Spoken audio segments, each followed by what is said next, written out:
All right, well, our next guest this morning is our regular contributor, Andrew Tettenborn, professor at law from Swansea University. Sir, always a pleasure to see you.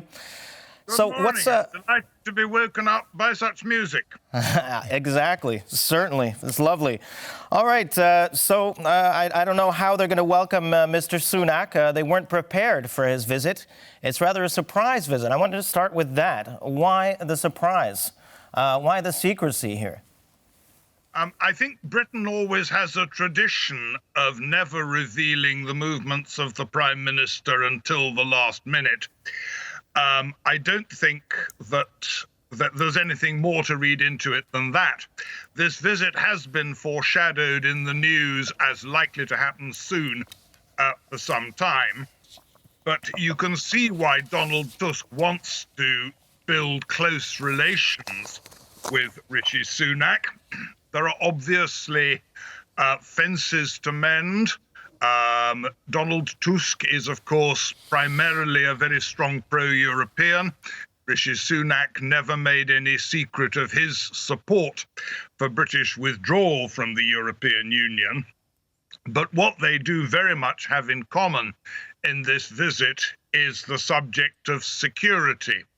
And my feeling is that the vast majority of the conversation will actually be on security.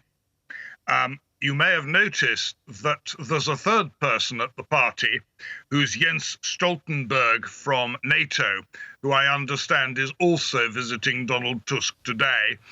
I wouldn't be at all surprised if the talks turn into a threesome.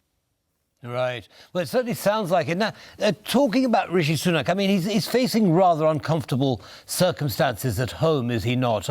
He doesn't have a signature policy. He won't announce an election, although, you know, one is expected, of course, this year. Do you think that this is an attempt to distract the British public from his woes at home? I've no doubt that it is, as you'd expect any politician to do. It's a fascinating contrast, actually, because at the moment, Donald Tusk is on a roll. The local elections in Poland, I think, have given him cities like Torun for the first time for many, many years. He is very, very firmly in power in Warsaw. And I think he's likely to want to demonstrate that he remains absolutely on side as regards Ukraine. And I think what we're likely to find is discussion of further British supplies of arms, which were announced today, and of course the announcement from the United States that something over $60 billion is likely to be released very, very soon. That's right. A lot of people expecting some announcements by Rishi Sunak, by Jens Stoltenberg and Donald Tusk. Do you imagine that a part of the reason why this was a surprise visit by both Rishi Sunak and Jens Stoltenberg is because they were waiting for the decision coming out of Washington? I have no doubt whatever that both of them have a very good sense of timing. And what we may also see is a further announcement after noises were made from Warsaw of continued support and indeed possibly enhancement of the Sky Shield program, which Poland is a very keen member of and Britain very much wants to encourage within Europe. We were talking about that with the previous guest, Mr. Duda, asking for nuclear weapons to be stationed on Polish soil. Oh, Poland certainly is wishing to show itself very much on the NATO, on the side of NATO, and I think Donald Tusk's message is going to be there is actually no change as regards security policy between the PIS government and his own. So I think that's likely to be the main subject of conversation.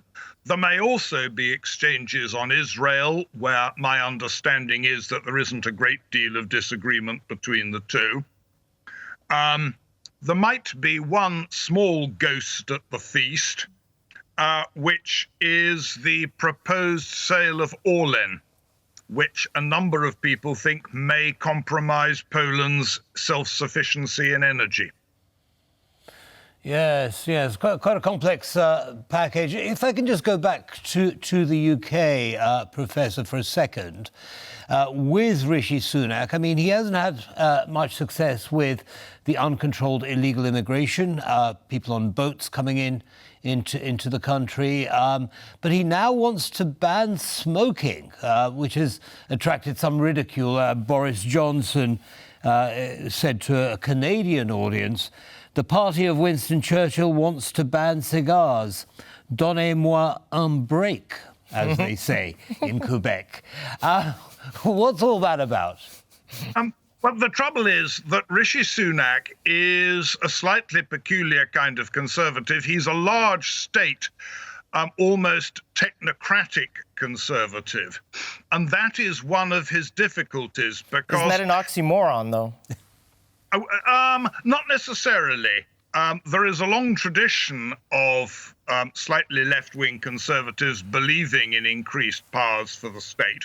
The difficulty is it's not going to be good for his electoral chances because the British people are likely to say, well, it's a choice between two technocrats. This one has shown itself to be incompetent. Let's try the other one. But I quite agree with you about the smoking ban. I have written and said exactly that myself in The Spectator, saying exactly what Boris Johnson said.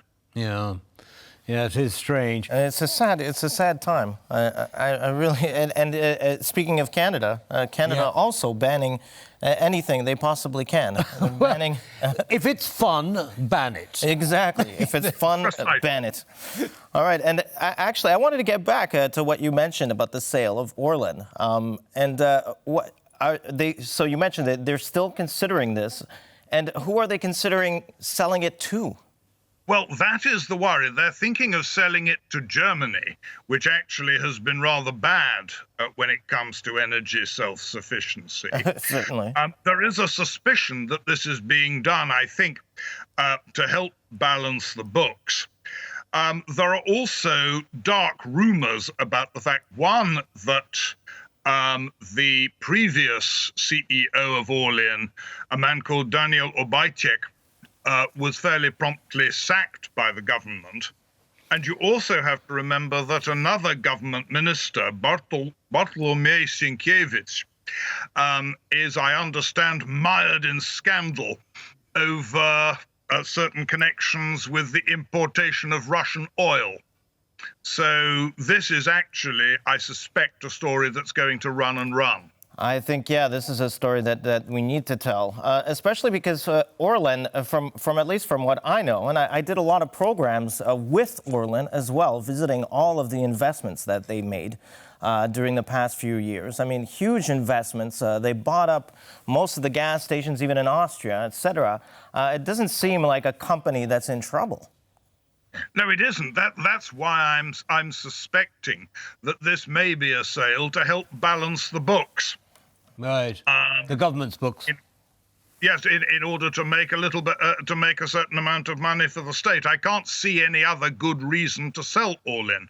But then there may be aspects of politics in Warsaw that I don't understand. There are actually quite a lot of them.